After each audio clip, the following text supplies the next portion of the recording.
Welcome to week 5 of our course, Public Health Policy Analysis. Today we'll focus on two key elements. First, the role of the policy analyst, and second, how analysts gather and use evidence in their work. These two themes are central to effectively analyze policy because they shape not only how problems are framed, but also how solutions are evaluated and communicated.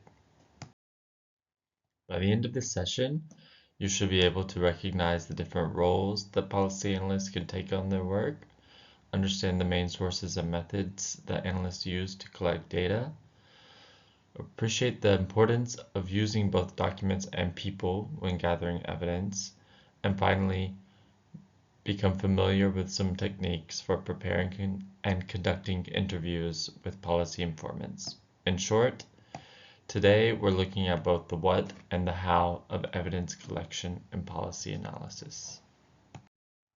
Let's begin with the first part, the policy analyst. Before we can get into methods of data and collection, it's important to clarify what analysts actually do, the different roles they can take, and the skills that each requires. As we saw in the readings from Kraft and Furlong as well as Munger, there are several ways to think about the role of the policy analyst. On one side, analysts can function more like scientists or technicians, focusing on data, evidence, and technical accuracy, often under tight economic constraints. While on the other side, analysts may act more as professionals or even as politicians, roles that require balancing analytical context, political awareness, and sensitivity with skill. The quadrant on the right shows how these roles shift depending on whether analysts face strong political or economic constraints. For example, standard in-house analysis for an employer might fall under high political economic constraints, while academic think tank work might have fewer constraints, but also less immediate influence, as we saw with last week's readings. Understanding where you sit on the spectrum is critical because it shapes the kind of advice you give and the way your analysis is received. Another way to think about policy analysts is through three archetypes. First, the technician. Technicians excel in analytical skills but may not be as politically savvy. Their strength lies in research, data, and technical analysis. Then the politician. These analysts thrive in political environments but may lack deep technical experience. They focus on navigating bureaucracies and influencing stakeholders. Finally, the entrepreneur. Entrepreneurs combine both skill sets, strong analytically as well as politically. They can work with numbers and with people. But the challenge is resisting external pressures that push them into a purely political role. In reality, most analysts move between these roles depending on context, but it's helpful to recognize which one you might lean towards. The overarching aim of a policy analyst is to evaluate policy alternatives for the client. That process usually involves three steps: interpreting the problem, which it means making sure that you and your client understand what the problem actually is. Second, establishing a fact base or collecting and analyzing evidence to ground your analyses. And third, identifying and evaluating alternatives, which means weighing the pros and cons of different policy options. This structured approach helps analysts provide clear, evidence-based advice rather than jumping straight to solutions. As we do this work, there are some important tensions to keep in mind. Analysts give advice, but it's ultimately the client, i.e. the decision maker, who takes action.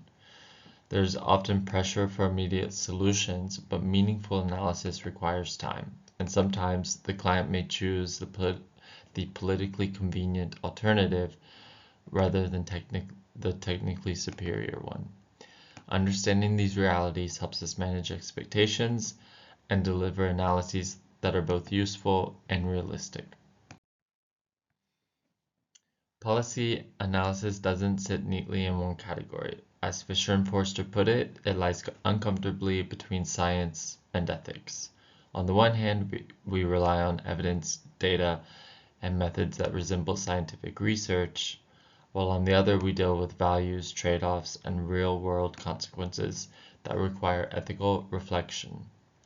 This dual responsibility is what makes policy analysis both challenging and important. Policy analysis is not a value-neutral process. Analysts are constantly balancing loyalty to clients with their own principles, and that tension complicates the work. There's no universal code of ethics for policy analysis, though interest in developing such frameworks is growing. Instead, we often think of it as a form of applied ethics. We make judgments about both outcomes and actions. That means analysts need to consider their obligations not only to their clients, but also to third parties who may be affected by the policy. Responsibility is central here. One practical tool is to use framing questions. These are explicit questions that force us to think through ethical trade-offs and clarify our own positions during the policy process.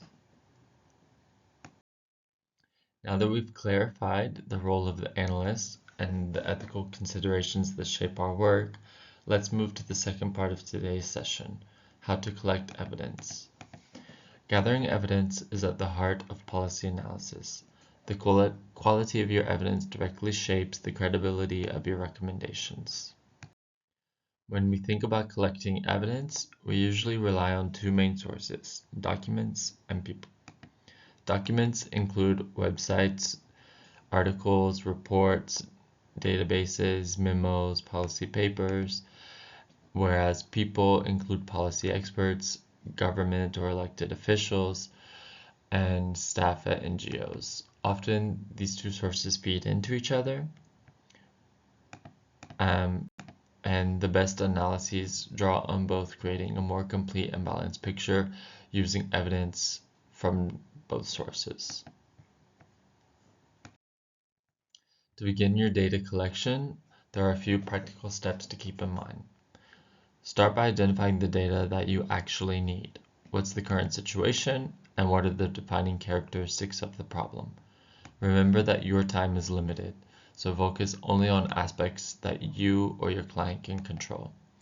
Make a comprehensive list of possible sources, including both documents and people, and check against existing data before you begin collecting new data. Often you'll find that much of the information that you need is already available. These steps help you keep focus and your work is efficient, credible, and effective. When starting with documents, there are four broad categories of sources you can consider. Often, federal, state, and city agencies are the most authoritative sources for policy data. Next, there are libraries, which give you access to academic journals and specialized policy collections. Third are research organizations, think tanks, institutes, independent organizations who do research, as well as private organizations that include NGOs, advocacy groups, and sometimes even industry sources. Each of these has its strengths and limitations, but using a combination helps build a fuller evidence base. As mentioned, government agencies are a rich source of policy-related data.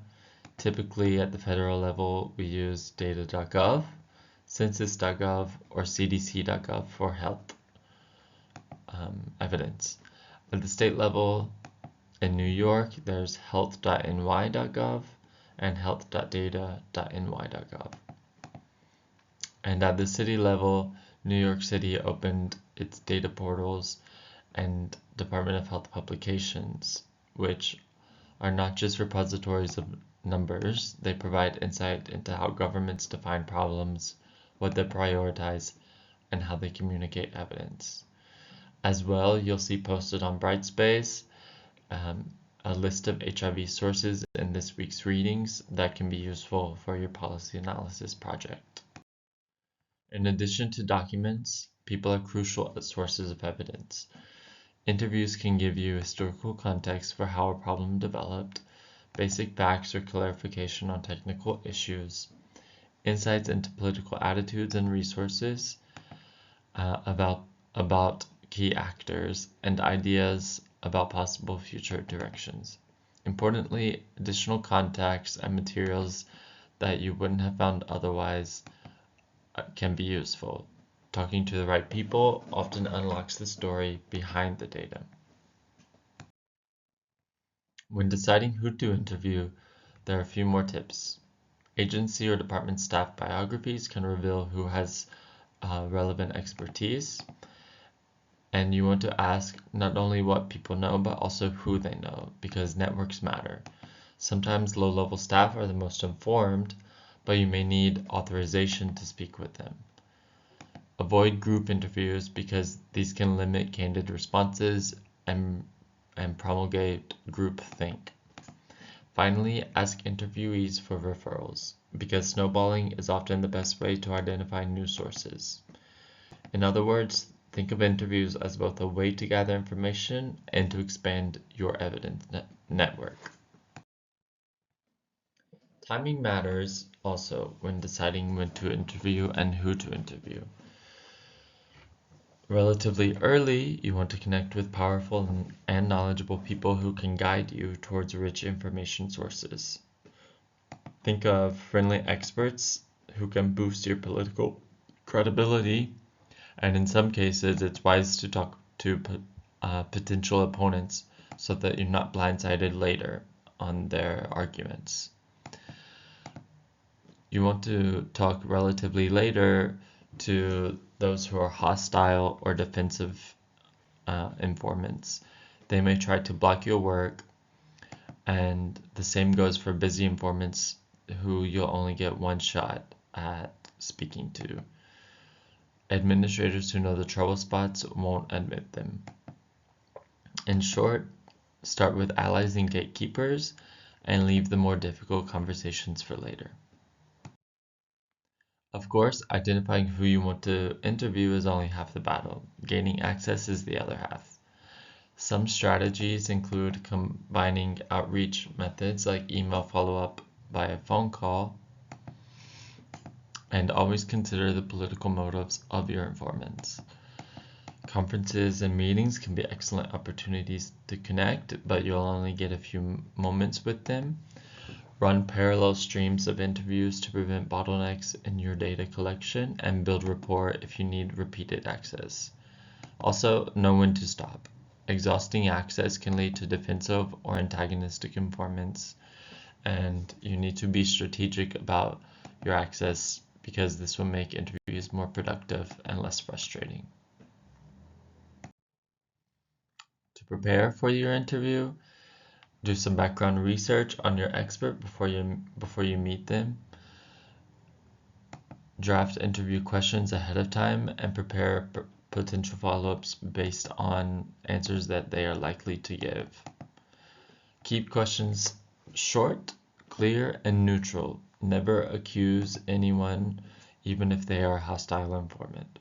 Be professional, show up on time, and dress appropriately, even if it's online. If you plan to record, you need to test your equipment ahead of time and ask for permission first. The more prepared that you are, the smoother the conversation will go and the more credible you'll appear. Once you're in the interview, structure also matters. Start with introductions and simple factual questions. Gradually move to more complex issues later. You need to wrap up with a neutral or summary question and adjust your note-taking to each situation. For instance, it might not always be appropriate to type on your laptop. Encourage the information to flow freely. That means allowing the informant to talk freely, but don't be afraid to steer or slow down the discussion if needed. Weave questions into the conversation naturally and reword questions that get dodged. Avoid taking an adversarial role and never gossip with your interviewee. Remember, that goal is to build trust while collecting accurate, useful information. When you end an interview, it's just as important as when you start. Always summarize the key points at the end so both you and the informant are on the same page. Note any documents or additional information that they promise to send and ask them to suggest other people that you should speak with. Thank them in person and then follow up in writing to thank them by email. It helps to maintain a professional relationship. And if the interview is in person, collect any materials that they offer and take the chance to observe their workplace environment, which may give you further context. A strong closing ensures that you leave the door open for future communication.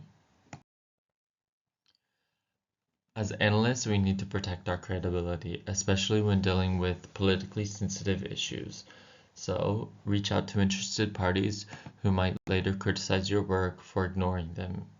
Engaging early prevents surprises. You also should cite experts or individual with recognized authority when you're uncertain about a particular claim. This can help anchor your analysis. Also identify potential opponents early. Pay special attention to arguments most likely to be attacked and use different quotations when possible to strengthen your defense. Credibility is your most valuable currency as an analyst, and once it's lost, it's very difficult to rebuild. So let's wrap up with some key takeaways from today's lesson. We looked at different roles of the analysts and the ethical challenges that shape our work, as well as the importance of collecting data from both documents and people. We covered how to approach interviews strategically and how to protect your credibility in the process. The bottom line is that good policy analysis combines evidence, ethics, and communication to help decision makers make informed choices. That wraps it up for today, but in our next session, we'll move from gathering evidence to evaluating it. Specifically, we'll talk about how to select appropriate criteria and how to assess evidence systematically. That step is where your role as an analyst becomes even more central, from transforming raw information into structured, defensible recommendations. So as you prepare, keep thinking not just about where to find evidence, but how you'll weigh its quality and relevance once you have it. Thanks.